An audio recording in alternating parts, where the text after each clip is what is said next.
बिस्मिल्लाहिर्रहमानिर्रहीम। अस्सलामु अलैकुम नाजरीन। Royal international palmist astrologer, knowledge of सात और नॉलेज ऑफ जफर के एक्सपर्ट और सीनियर माहिर कानून एम.ए. शहजाद खान साहब हमारे साथ मौजूद हैं। खान साहब के साथ हमने इलेक्शन ट्रिब्यूनल्स के हवाले से एक बातचीत करनी है।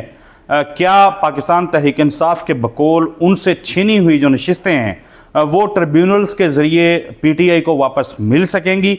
बिलखसूस पंजाब के अंदर जहाँ पे ये मामला बहुत बड़े पैमाने के ऊपर है, एक दो नशिस्तों की बात नहीं है, कई दर्जन 100 से ज़्यादा नशिस्तें ये बनती हैं सूबाई और कौमी असम्बली की, जिस पे पाकिस्तान तहरीक इंसाफ ये समझती है कि वो जीत गए थे लेकिन उनको फॉर्म 47 के ज़रिए हरा दिया गया। खान साहब अस्सलाम वालेकुम सर, कैसे हैं? वालेकुम अस्सलाम। बिस्मिल्लाहिर्रहमानिर्रहीम। इन्नल्लाह यामुरु बिल अदल वल एहसान। बेशक अल्लाह हुक्म देता है इंसाफ करने का और एहसान करने का। अल्लाह का बड़ा करम बेटा, शुक्र अल्हम्दुलिल्लाह माशाल्लाह। खान साहब, chief justice Lahore high court justice Aliya Neelam साहिबा, उनके हवाले से खबर ये आई कि ट्रिब्यूनल्स में जो 8 जजेस तैनात किए गए थे साबका chief justice Lahore high court के हुक्म के बाद, वो तब्दील नहीं किए जाएंगे। उन्होंने इनकार कर दिया उनको तब्दील करने से। सुप्रीम कोर्ट ऑफ पाकिस्तान ये मामला देख रही है। 5 रुकनी बेंच जो है वो इस हवाले से ज़ारा बना हुआ है। तो पंजाब से तो मामला निकल के आ गया जहाँ ये मशावरत होनी थी। मशावरत जो इलेक्शन कमीशन के साथ हुई वो यही आया कि जी वो जजेस वही रहेंगे। क्या सुप्रीम कोर्ट में आप समझते हैं कि ये चेंज हो जाएगा मामला, या फिर ट्रिब्यूनल्स के ज़रिए हिसाब किताब खोला जाएगा कि किसको कितने वोट मिले थे, कौन जीता था? बड़ा खूबसूरत सवाल है। मैंने पेशन गोई की थी शायद आपके चैनल पे या किसी और के चैनल पे कि अदालत जो आलिया हाई कोर्ट है उसकी जो भी चीफ जस्टिस बनेंगे वो अलिफ या आइन में बनेंगे। तो वो अलिफ आइन में वो आ रहा है जनाब ऑनरेबल चीफ जस्टिस साहिबा आलिया नीलम साहिबा। अच्छा, इससे पहले जो चीफ जस्टिस थे वो थे शहजाद घेबा साहब। उन्होंने भी इलेक्शन ट्रिब्यूनल बनाए और ऊपर जाके वो सुप्रीम कोर्ट में मुअत्तल हो गए। अब अगर हम देखें तो मैंने एक पेशन गोई थोड़े दिन पहले की थी कि आप देखेंगे कि जल्द जो है इलेक्शन ट्रिब्यूनल बनेंगे। अब बात यह है कि ये एक बड़ा ऐसा मामला है कि इसमें भी कौम देख रही है, कानून दान जो देख रहे हैं, या जो कानून का इल्म जानते हैं उनको पता है, जो पढ़े लिखे हैं बहुत ज़्यादा उनको इल्म है कि ये क्या होने जा रहा है। पहली बात तो मैं ये बता दूं कि पहले जो मुअत्तल किए थे इलेक्शन ट्रिब्यूनल वो किए थे जनाब honourable chief justice of Pakistan जनाब काजी ईसा फैज साहब ने। अब फिर उधर ही जाएंगे। बिल्कुल। अब वहाँ पे भी कड़ा इम्तिहान आ गया। पहले एक दफ़ा रिजेक्ट हुए तो फिर दोबारा क्या होने। गो के मैंने एक बात पहले भी की है कि इस साल का बादशाह मंगल है। मैं मंगल जान के एक सुनाता हूँ, कोई टीटो पार्टी वगैरह है, कोई ऐसी कोई कहानी नहीं है। ठीक है, रियलिटी है, नॉलेज है कि इस साल का बादशाह मंगल है जी। और मंगल जो है वो अपनी सर तोड़ कोशिश करेगा, क्योंकि मंगल तो बगैर बादशाहत के मान नहीं है, क्योंकि मंगल है। लड़ाई झगड़ा, जंगो जदल, फौजी स्पाई वॉर इसी में ही है सब कुछ। और जिसमें आपने देखा दुनिया में जंगें भी हुई, लड़ाई भी हुई। लेकिन मैंने अदालत उज़्मा को भी 2 मंगल करार दिया है, 2 मरीख हैं वो। और आप अगर गौर करें, सुप्रीम कोर्ट ऑफ अमेरिका को, डोनाल्ड जे ट्रंप को अदालत उज़्मा ने रिलीफ दे दी, क्लियर कर दिया। अब इधर फिर मामला आ गया अदालत उज़्मा पाकिस्तान में। अभी आपने थोड़े दिन पहले 12 जुलाई को देखा होगा कि अदालत उज़्मा ने PTI को क्लियर कर दिया। अब बात आ गई दोबारा मंगल पे। अब हम ऊपर देखते हैं कि वही चीफ जस्टिस ऑफ पाकिस्तान और दूसरे जस्टिस साहिबान भी हैं। वो अगर 5 रुकनी बेंच है, जो भी है, 5 रुकनी कमेटी जो भी, उसमें अगर हम गौर करें तो वो अलिफ आइन और मीम होगा ज़्यादा। लेकिन मीम जो है वो सूरज है, उसके इर्द गिर्द प्लैनेट्स घूमते हैं।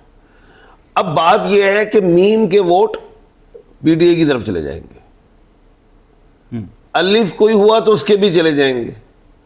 आइन के हवाले से कुछ मामलात हैं ऐसे, लेकिन मैं ये समझता हूँ मौजूदा सूरत हाल में कि इस फैसले से आपको पूरी हुकूमत के टेनोर का, पूरे मुल्क पाकिस्तान की जमहूरियत का फैसला हो जाएगा इसमें। अच्छा, इसमें चीफ जस्टिस खुद हैं जस्टिस काजी फायजी साहब, जस्टिस अमीनुद्दीन खान हैं, अली ज़हर है, उसके बाद जस्टिस नईम अफ़गान हैं, नून है, उसके बाद जस्टिस जमाल मंदोखेल हैं, और इसके बाद आखिरी जो जज हैं वो जस्टिस अकील अब्बासी हैं।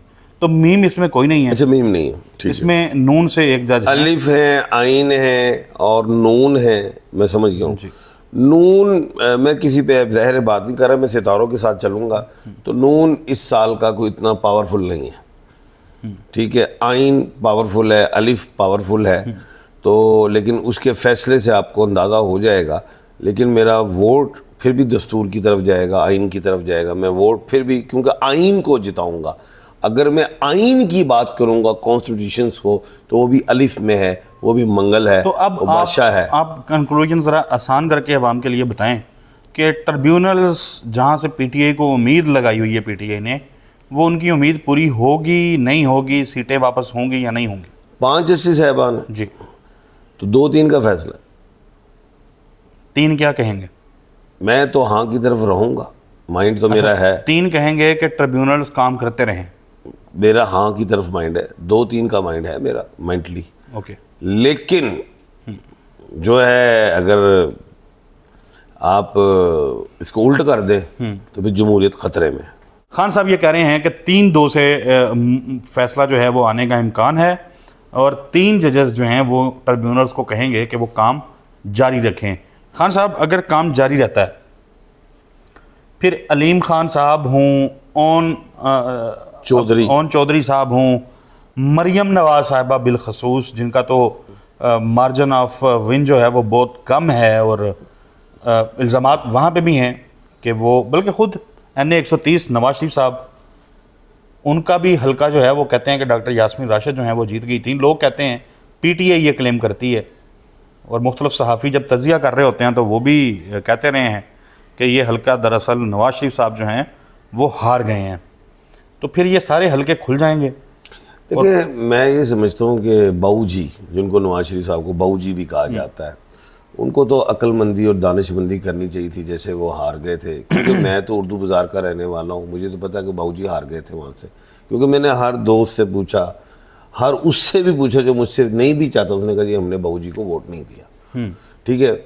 और फिर भी वो बाऊजी कहते हैं जी मैं जीता हूँ। उनको तो बाऊजी को कहना चाहिए था स्टेज पे खड़े होते, क्योंकि उन्होंने तो मिठाई भी तकसीम नहीं की, वहाँ में भी नहीं आए। वो स्टेज पे खड़े होते तो कहते जनाब मैं हार गया हूँ, मैं माफ़ी, ठीक है वो, और फिर वो कौम में जिंदा भी रहते। लेकिन उनके बैठने से, और जनाब हमारी बहन जो है मोहतरमा मरियम नवाज साहबा, उनके बैठने से मैं ये समझता हूँ कि नून लीग की सियासी क़यादत हो या ये कह लें कि सियासत हो, उसके ताबूत में आखिरी कील खुद ही यानी हाथ से लगा दी। यानी नून लीग जो है उसके लिए नवाज शरीफ साहब जो हैं वो बोझ ही साबित हुए हैं, कोई उनको फ़ायदा नहीं हुआ नवाज शरीफ के होने से। फ़ायदा नहीं हुआ, क्योंकि मिठाई बांट लेते सारे हलवाइयों की तो मिठाइयाँ पड़ी रहीं। अब पीटीआई ने 2/3 नशिस्तें जब मिली थी, तो आपको पता है हलवाइयों की दुकानों से मिठाई ख़त्म हो गई थी। खान साहब, आप पीटीआई की जो लीगल टीम है उसके हवाले से बड़ी गुफ्तगू करते रहे माजी के अंदर। जो उनकी लीगल टीम अब जिस तरीके से मामला को चला रही है, केसेस को चला रही है, बुशरा बीबी का स्टेटमेंट भी आया है, पार्टी के हवाले से भी बिलखसूस आया है कि ये तो हालात यही रहे तो फिर इमरान खान तो जेल से बाहर नहीं आते 2 साल और। तो आप लीगल टीम जो है उसकी कारकर्दगी से मुतमिन है? नहीं, मैं बिल्कुल मुतमिन नहीं हूँ, क्योंकि एक बहुत बड़ा ब्लेंडर किया था पीटीआई ने कि जब खान साहब जब आए थे फर्स्ट टाइम, जो हिरासत में ले लिया गया था, तो उनको बेल पे नहीं जाना चाहिए था हाई कोर्ट में, मेन अपील में जाना चाहिए था। वो बेल पे जाकर उन्होंने रेस्क्यू करवा दिए। बहुत ब्लेंडर नीचे हुए, जिस पे मैंने बारहा कहा कि यहाँ पे हामिद खान साहब हों, यहाँ पे ख्वाजा हारिस साहब हों, और ये क्या कहते हैं मून के मालिक हैं हे के हवाले से। 2 नंबर तो वैसे ही लकी होता है, लेकिन नहीं मानी बात। ख्वाजा हारिस साहब 29 जून से पहले जो थी पीटीआई कमज़ोर थी, जहाँ पे सलमान अकरम राजा अपने दलाइल पूरे नहीं दे सके। जैसे मैंने कहा था 29 जून से पहले फैसला आया तो पीटीआई ठुक जाएगी, 29 जून के बाद वो पावर लेगी, क्योंकि 29 जून के बाद ख्वाजा वो 29 जून के बाद सलमान अकरम राजा पावर में आ गए। और आपने देखा कि जो भी था वो 2/3 अक्सरियत जो है उसको हुकूमत को नहीं मिली और जो मखसूस नशिस्तें पीटीआई को मिल गई। ख्वाजा हारिस साहब से पीटीआई की जो वकलात है ज़्यादा वो उनसे राज़ी नहीं थे, बैक बाइटिंग भी होती थी, वो छोड़ के चले गए। लेकिन हामिद खान साहब जो हैं वो एक बड़ा नाम है यकीनन, लेकिन उनका जो रिकॉर्ड है पाकिस्तान तहरीक इंसाफ के मुकदमात के हवाले से वो बड़ा गैर संजीदा सा है। उन्होंने कोई एक भी चीज़ जो है वो फतह नहीं की पीटीआई के लिए। क्या मैं कानून नहीं जानता? आप जानते हैं, ठीक है। मैं आज खुद नहीं कह सकता मैं लड़ता हूँ पीटीआई का केस, मैं नहीं हारूंगा। मैं अब जब मुझे बुलाया ही नहीं जाएगा, ये तो ऊपर की नहीं, हामिद खान साहब को तो सरबराह बनाया गया कि पीटीआई बनाया गया। अब मैनेजमेंट एक होती है, उन्होंने डिसाइड करना होता है। पता नहीं उनकी मैनेजमेंट में क्या है या क्या ऐसी बात हुई जिसमें हामिद खान साहब खुद नहीं आए, क्योंकि जो लोग होते हैं बड़े वो उनको खुद कहा जाए जनाब हामिद खान साहब आप इस केस को आप करें। मैंने शुरू से एक बात की, जितनी भी कानूनी मामलात हैं उसको खान साहब नीचे से जो हैं उस प्रोसीजर को अडॉप्ट खान साहब से करवाया जाए, हामिद खान साहब से। लेकिन वहाँ पे जो हॉकी खेलने वाला बंदा है वो चिड़ी छिके वाले को भेज दिया। और भाई जो शख्स क्रिमिनल केसेस को जानता है उसको सिविल केस क्यों दे रहे हो? जो टैक्स वाला है आप उसको कह रहे हैं कि आप वो लड़ लें क्रिमिनल, जो लेबर वाला है आप उसे कह रहे हैं जी जनाब आप फैमिली ले लें। तो यार तो अब जब से हामिद खान साहब जो हैं वो सारे मामला देख रहे हैं, वो सेनेटर भी ज़ाहिर है बने, वो तो सेनेटर बनने के लिए तो ज़ाहिर है वो आए भी और वो सेनेटर बन गए।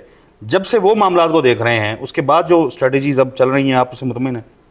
मैं अब कुछ मुतमिन हूँ, क्योंकि अब कानूनी लड़ाई है, हुकूमत अपने दांव पेच लगा रही है और कानून। अच्छा, हुकूमत के पास कोई इल्म नहीं है, उसको अल्लाह बे का भी नहीं पता। तो वो ये नहीं आप कहें कि जी जनाब फलाना, मैं वो नाम नहीं ले रहा, फलाना ये बंदा जी LLB है, फलाना ये जी बैरिस्टर है जी, फलाना, उनको किसी की बात का नहीं पता। वकला हजरात की जो लीगल टीम उनके पास भी है, लीगल टीम पीटीआई के पास भी है।